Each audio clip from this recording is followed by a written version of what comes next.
Welcome back. I'm Joseph Patrick Daniels, and this is part 2 of how to easily draw and shade lips.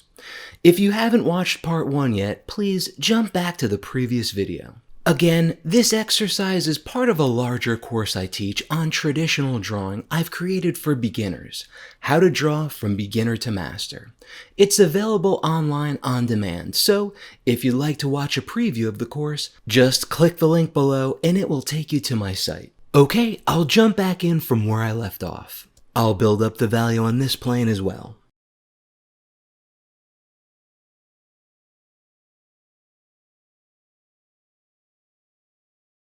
I'll even bring the dark value up to about here, but don't start bringing in those little cracks and lines yet.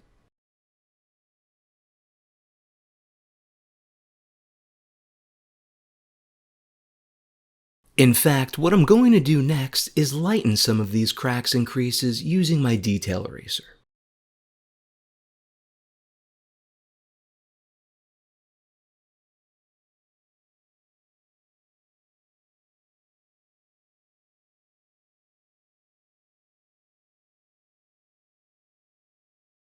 There's only a few, and notice I'm not stripping the charcoal down to the paper. I'm just rubbing some off to lighten the value a bit wherever I see a crease. Next, using my tortillon and making sure to keep count, I can begin introducing these finer lines and shadows to the top lip. I'm just pulling the dark charcoal up from the shadow.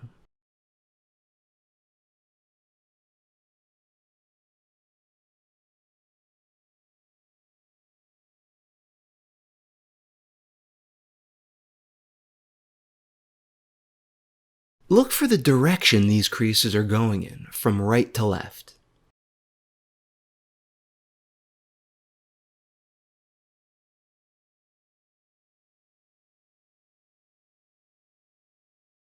I'm just adding small shadow shapes, then softening them in with a tortillon, so that their edges aren't coarse and there isn't any crumbly charcoal texture left in them.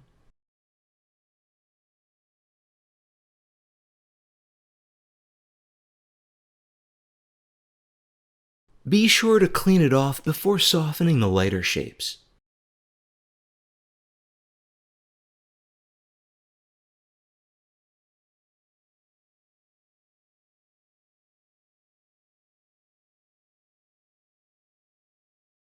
Next, I'll switch to a medium charcoal and work on the shape of the shadow on the bottom lip.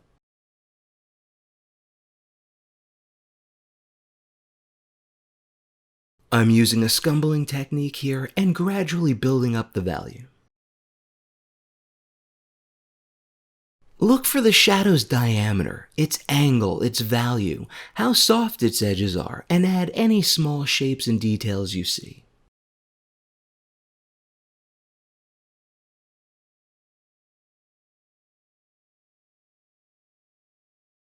This bottom area fills in a bit more. Look for the subtle gradient from shadow into that fill light.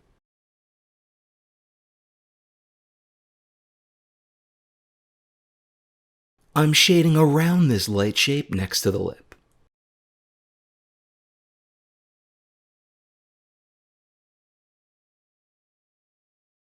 Building up the value of the core shadow. I've almost completely lost the mark I made for the middle of the bottom lip, so I'll add that back in. That crease is a little to the left of the center of the arrow. I see there's another line here at the bottom, almost like a cleft.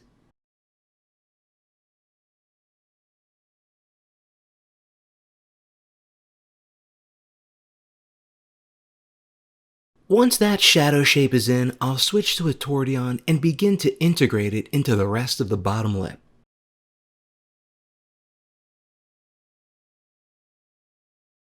It has a relatively soft edge, so pay attention to that.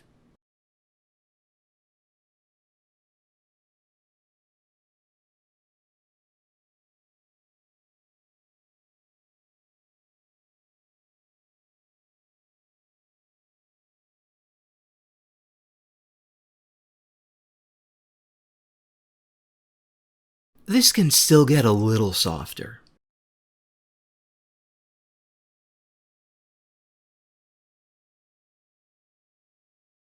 I want to lighten it a bit on the left side of the midtone, so I'll dab it with my kneaded eraser.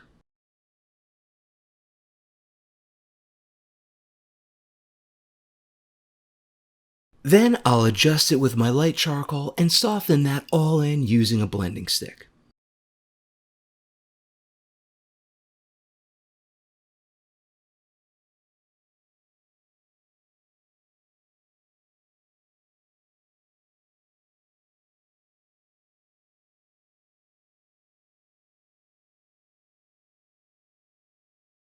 Next, I'll add some of the creases and wrinkles using a detail eraser.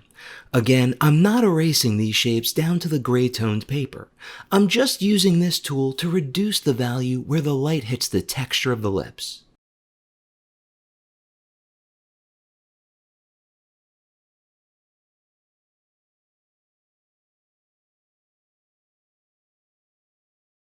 There's plenty of texture in here to simulate, so you don't have to get everything you see, just indicate it with some light hatching.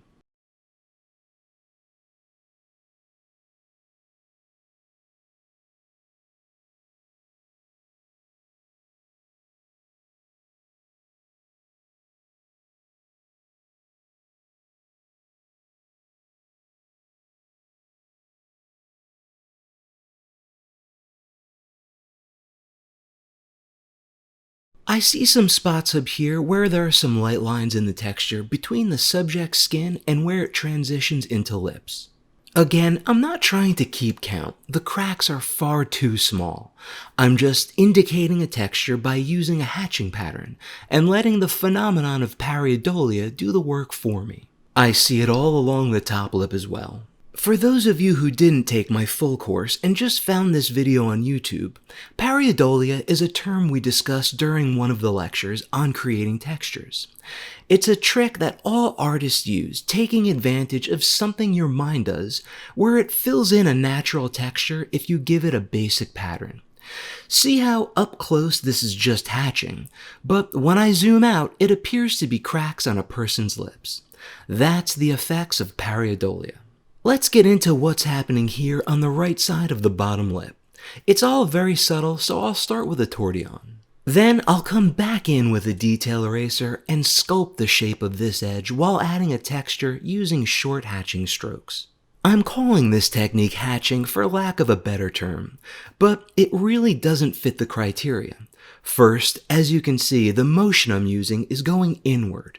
Normally for hatching, that would be incorrect. That's because, unlike hatching, I don't need these lines to be parallel. In fact, just the opposite.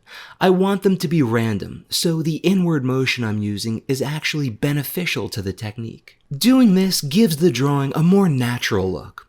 Otherwise, it would all be perfect gradients. When a natural subject has no flaws and all of its gradients are perfect, it looks computer-generated or unnatural.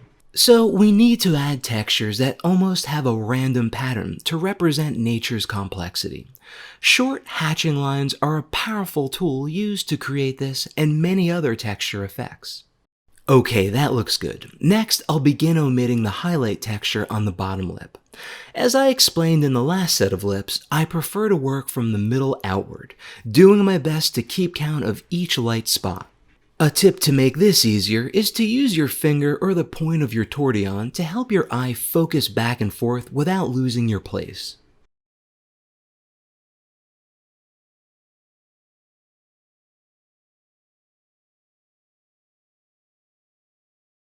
Look for how high up these shapes are on the lip. Look for how short these lines should be, and how much negative space there is on this lip in the mid-tone area. Look for the overall shape the highlights make if they were one big solid shape. To see that, I find it helps me if I squint my eye at the reference. Squinting helps me simplify complex patterns into one simple shape. Then it's just a matter of staying within those parameters. That looks good. I'll move over to the right side of the lip next. It starts off with these two lines right next to that middle mark. Again, ultimately, the overall shape here is what matters. You don't have to get every detail and spot to be exact. As you can see in my drawing, I'm just getting the gist of each shape. That's enough to trick the viewer's eye into perceiving a pattern.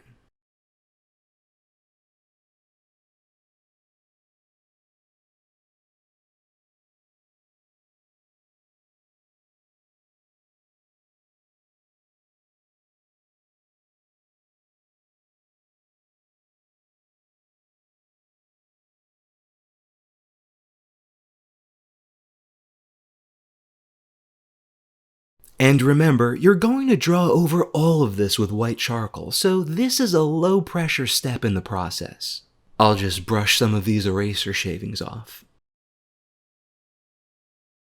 Now that I'm seeing these light shapes in, I think this shadow can be reduced a bit more. This is why it's important to keep standing up and taking a few steps back from your drawing. As information is added, areas around that information are naturally going to need to be adjusted. Now I'll reapply some shading here and soften it out into the chin. This way I can shape this light soft shadow with my tortillon and really get a chance to get the angles and shading right.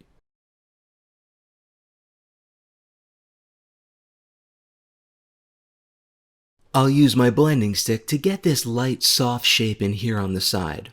This is all too light to add using a charcoal pencil.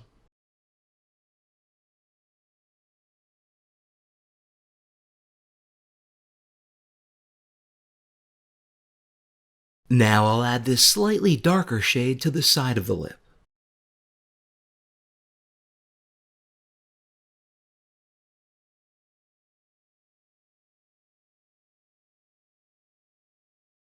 Next, using my detail eraser, I'm going to omit some of the lighter shapes from this reflected phyllite on the left.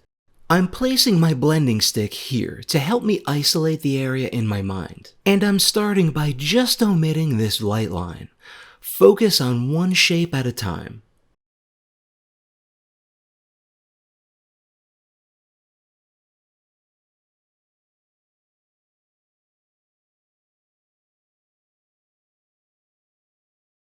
Once you have the thickness and angle of this line in, you can start omitting the light shapes that extrude from it and any texture you see. And finally, this light line beneath it. It's incredible how much volume and structure adding that phyllite gives this subject. I'm adding another pass of shading on this shadow to give it more contrast and add any shapes I might have accidentally erased.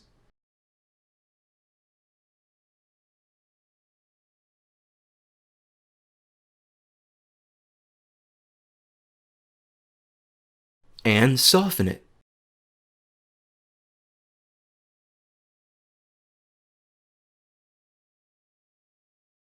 Okay, that looks good. With the major shapes in, I can begin building up the shadow around the lips and adding the vignette.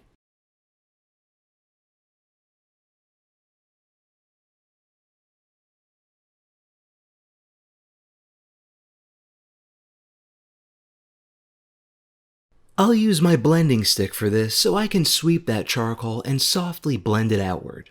Again, if you found this video on YouTube and didn't take my full course, Charcoal Drawing from Beginner to Master, you've missed out on a number of shading and blending techniques I covered in the fundamental section.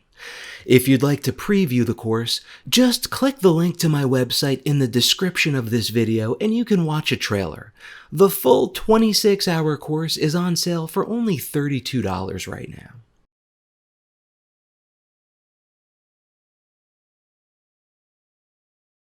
Just keep reshaping it. I know these shadows have soft edges, but they also have angles. Look for them and build them into the shading.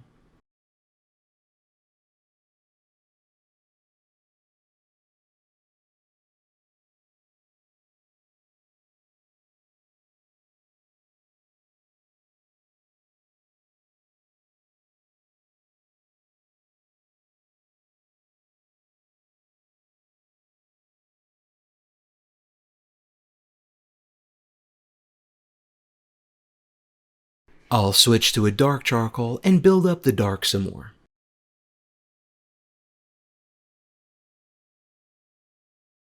This overhand grip is very useful in sculpting this shape.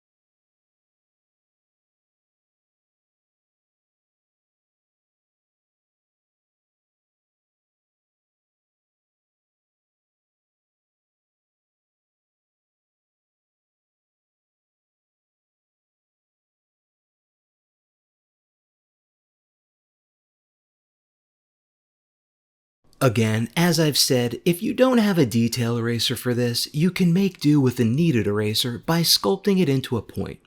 It's not as rigid, so you won't be able to get those fine details, but it works for medium detail. I just want to broaden this light shape some more and match the value.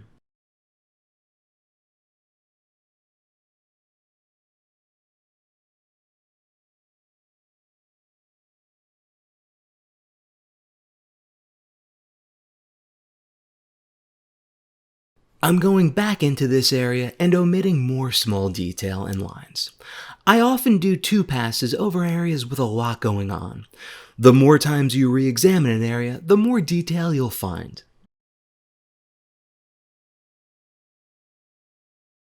I'll give the highlight texture on the bottom lip another look as well.